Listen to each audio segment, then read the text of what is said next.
اعوذ باللہ من الشیطان الرجیم، بسم اللہ الرحمن الرحیم۔ امید کرتا ہوں کہ آپ سب خیریت سے ہوں گے۔ تو اسٹوڈنٹس، آج جس ٹاپک پر ہم بات کریں گے وہ ہوگا بایو ڈائیورسٹی۔ ایکچولی ہم 9th کلاس کا چیپٹر نمبر 3 ہے جس کا ٹاپک ہے بایو ڈائیورسٹی، بلکہ اس چیپٹر کا جو عنوان ہے وہ بھی بایو ڈائیورسٹی ہی ہے۔ ہم آج جو بیسک کنسیپٹ ہے بایو ڈائیورسٹی کا وہ لیں گے۔ توجہ کے ساتھ ذرا سنیے گا کہ بیٹے بایو ڈائیورسٹی جو ہوتی ہے، یہ جو ورڈ ہے، اگر ہم اسی کو دیکھیں تو ہمیں اسی سے پتہ چل رہا ہوتا ہے کہ بایو ڈائیورسٹی چیز کیا ہے، کیونکہ جو ورڈ بایو ہے، آپ نے 9th کلاس کے جو چیپٹر نمبر 1 ہے اس کے شروع میں آپ نے پڑھا تھا کہ ورڈ بایو میننگ لائف۔ جو لفظ ہے بایو، اس کا مطلب ہوتا ہے زندگی یا جانداروں سے ریلیٹڈ کوئی بھی بات۔ اور ڈائیورسٹی کی بات کریں تو ڈائیورسٹی کا مطلب ہوتا ہے ایک قسم کا ہونا، طرح کا ہونا، تنوع۔ مطلب ان شارٹ اگر ہم بات کریں بایو ڈائیورسٹی کی تو ہم یہ کہیں گے کہ بایو ڈائیورسٹی جانداروں کی تقسیم ہوتی ہے اس پلینٹ کے اوپر یا کسی ایک ریجن کے اندر۔ اب according to scientist 10 million kinds of organisms اس ارتھ پر پائے جاتے ہیں۔ 10 ملین قسم کے جاندار جو ہے نا وہ زمین پر پائے جاتے ہیں، جن کو مختلف کیٹیگریز کی بنیاد پر ڈیفرنٹ گروپس میں ڈیوائیڈ کیا جاتا ہے۔ اس کو ہم ڈیٹیل میں آگے پڑھیں گے نیکسٹ لیکچر میں۔ آج کا جو ہمارا ٹاپک ہے وہ ہے بایو ڈائیورسٹی۔ جو ٹرم بایو ڈائیورسٹی ہے وہ دو الفاظ سے نکلی ہوئی ہے، بایو اور ڈائیورسٹی سے۔ میں نے پہلے بتایا diversity means variety within species and among species, کہ جو ورڈ ڈائیورسٹی ہے اس کا مطلب ہوتا ہے کہ ایک سپیشیز کے اندر کتنی طرح کے جاندار پائے جاتے ہیں، کس طرح کے، ان کی ورائٹیز، ان کے تنوع کس طرح کے ہیں، قسم کے ہیں، اور امانگ سپیشیز اور ڈیفرنٹ سپیشیز کے درمیان کس طرح کے جاندار پائے جاتے ہیں۔ یعنی کہ مثال دوں کہ اگر 2 جھنڈ ہیں، ایک شیر کا اور دوسرا آپ کہہ لیں ہاتھیوں کا، اب وہ جو شیروں کا جھنڈ ہے وہ گروپ ہے، یعنی کہ وہ سپیشیز کہلائے گی۔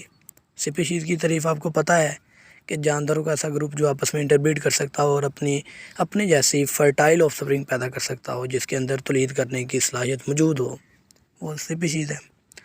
تو میں بات کرنے لگا تھا کہ 2 آپ کے پاس سپیشیز ہیں، ایک شیروں کی ہے اور دوسری ہاتھیوں کی۔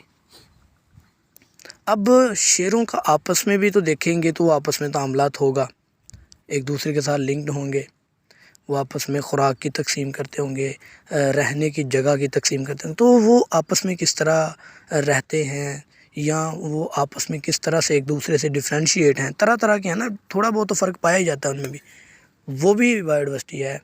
اس کے علاوہ ان کا آپس میں، یعنی کہ 2 ڈفرینٹ جو میں نے سپیشیز کا کہا ہے، شیروں اور ہاتھیوں کا، ان کا آپس میں بھی کوئی نہ کوئی لنک ہوگا نا، اگر ایک ریجن میں ہے تو وہ بھی بایو ڈائیورسٹی ہے۔ تو یہ بایو ڈائیورسٹی ہوتی ہے کہ کس طرح کے پائے جا رہے ہیں۔ Biodiversity is a major of the variety of organisms present in different ecosystem. اب ڈفرینٹ ایکو سسٹم کیا ہے؟ ایکو سسٹم کا ہم نے پہلے چیپٹر میں پڑھا تھا کہ جب جاندار اپنے ماحول کے ساتھ تعاملات بنا کے رہتا ہے تو پھر وہ ایکو سسٹم کہلاتا ہے۔ ایکو سسٹم ہے وہ والا ایریا۔ تو ایکو سسٹم کے اندر جو ہے وہ مختلف طرح کے جاندار پائے جاتے ہیں، ان کو ہم نے میئر کرنے کے لیے، ان کی پیمائش کرنے کے لیے، ان کو پڑھنے کے لیے، ان کو سٹڈی کرنے کے لیے ایک پیرامیٹر یوز کرتے ہیں، ایک جو ورڈ یوز کرتے ہیں وہی ہے بایو ڈائیورسٹی۔ دراصل پیپر میں جو سوال آتا ہوتا ہے، کویسچن آتا ہوتا ہے، وہ آتا ہوتا ہے کہ بایو ڈائیورسٹی کو ڈیفائن کریں، یا پھر آتا ہوتا ہے کہ فلورا اینڈ فانا کیا ہیں۔ تو ایک خاص ایریا میں رہنے والے جتنے بھی پلانٹس ہوتے ہیں ان کو فلورا کہتے ہیں، اور جتنے بھی اینیملز ہوتے ہیں ان کو فانا کہتے ہیں۔ دوسرے پیراگراف میں لکھا ہوا ہے بایو ڈائیورسٹی کے۔ اور یہ ڈیپینڈ کرتا ہے کہ وہ جاندار کتنے زیادہ ہیں تعداد میں یا کس طرح کے رہنے والے ہیں، وہ ان کے کلائمیٹ یعنی کہ آب و ہوا پہ ڈیپینڈ کرتے ہیں، الٹیٹیوڈ ان کی بلندی کے اوپر ڈیپینڈ کرتے ہیں کہ وہ کون سے ایریے میں ہیں، پہاڑوں پر ہیں یا میدانوں میں ہیں یا کہاں ہیں۔ سوائلز، وہاں کی مٹی جو ہے سوائل، وہ بھی بڑا ڈیپینڈنٹ ہوتی ہے کہ وہ کیسی ہے، خشک ہے یا گیلی رہنے والی ہے، نمدار ہے یا وہ ریتلی ہے، کیسی ہے۔ And the presence of other, اور یہ بھی ڈیپینڈنٹ ہے کہ وہ وہاں پر کتنی طرح کے اور بھی جاندار ہیں۔ مثال کے طور پر جہاں شیروں کی زیادہ پائی جائیں گی سپیشیز، وہاں پر ہرن جو ہیں، ڈیئرز، ان کی کم پائی جائیں گی۔ تو یہ بھی ڈیپینڈنٹ ہے کہ کہاں کتنی پائی جاتی ہیں، کہ وہاں اسپیشیز کیسی ہیں اور کتنی ہیں. تو یہ ڈیپینڈ کرتا ہے کہ وہاں فلورا اور فانا کیسے کیسے ہیں. ٹھیک ہو گیا جی، فلورا فانا کا آپ کو پتہ چل گیا ہوگا آئی ہوپ. بایو ڈائیورسٹی ساری زمین کے اوپر ایک جتنی نہیں ہے، کسی ایریا پر زیادہ ہے، کسی ایریا پر کم ہے. جنگلوں میں زیادہ ہوتی ہیں، عام علاقوں میں زیادہ کم ہوتی ہیں، یہ تو سمپل سی بات ہے. یہ ٹراپکس میں سب سے زیادہ ہوتی ہیں، اور جو ٹیمپریٹ ریجنز ہوتے ہیں یعنی کہ معتدل علاقے، ان میں یہ آلموسٹ ایکول ہوتی ہیں، نارمل ہوتی ہیں. جبکہ اچھا ٹراپک کا میں نے بتاتا چلوں کہ جو گرم علاقے ہوتے ہیں، بہت ہی زیادہ شدت والے نہیں، لیکن جو گرمی وہاں پر ہوتی ہے وہ ٹراپکس ہیں، اور وہاں پر جاندار سب سے زیادہ پائے جاتے ہیں. ٹیمپریٹ ریجن جو معتدل ہوتے ہیں وہاں پر نارمل پائے جاتے ہیں، اور جو پولر ریجنز ہوتے ہیں جو کہ ٹھنڈے علاقے ہوتے ہیں وہاں پر سب سے کم جاندار پائے جاتے ہیں. یہ ڈسٹریبیوشن ہے بایو ڈائیورسٹی کی.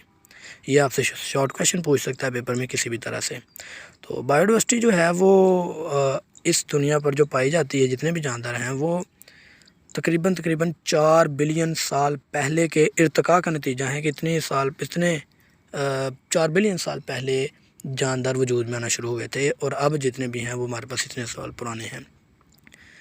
اتنا زیادہ ثبوت ہمارے پاس ٹھوس نہیں ہے کہ کب سے یہ وجود میں آئے ہیں جاندار، لیکن کچھ لمیٹڈ ایویڈنس ہیں ہمارے پاس، کچھ محدود ثبوت موجود ہیں کہ تقریباً 600 ملین سال پہلے جاندار جو ہیں وہ ایک بیکٹیریا سے نکلنا شروع ہوئے تھے، بننا شروع ہوئے تھے. جتنے بھی جاندار ہیں، پودے ہیں، مچھلیاں ہیں یا جانور ہیں، وہ یونی سیلولر بیکٹیریا تھا، آرگنزم تھا جس سے جاندار بننا شروع ہوئے ہیں. امپورٹنس آف بایو ڈائیورسٹی کے ریلیٹڈ انشاءاللہ پھر بات کریں گے. مجھے امید ہے کہ آپ لوگوں کو اس کی سمجھ آ گئی ہوگی. تو اگر کویسچن کسی بھی طرح کا آپ کے ذہن میں آتا ہے اس کو سننے کے بعد یا ریڈ آؤٹ کرنے کے بعد، تو آپ میرے سے کمنٹ سیکشن میں پوچھ سکتے ہیں. میں امید کروں گا کہ آپ لوگوں کو بلکہ کلیئر سمجھ آ ہی گئی ہوگی، لیکن پھر بھی اگر ہے تو آپ بتائیں. امید کروں گا کہ بتاؤں، اور اگر نہیں بتا سکا تو پھر اس کے اوپر انشاءاللہ ایک پراپر ویڈیو بنے گی. نہ بتانے کا مقصد یہ ہے کہ بھئی وہ اگر لینتھی ہوا یا کوئی ایسی کنسیپچول چیز ہوئی کہ وہ سب کو بتانے والی ہو، تو پھر اس کے ریلیٹڈ انشاءاللہ ویڈیو بنے گی. ملتے ہیں اگلی اس طرح کی مزید انفارمیٹیو اور ٹاپک جو اس کے اوپر منحصر کرنے والی ویڈیو ہے. تو انشاءاللہ اگلی ویڈیو میں ملاقات ہوتی ہے. تب تک کے لیے اپنا بہت سا خیال رکھیے گا. اللہ حافظ.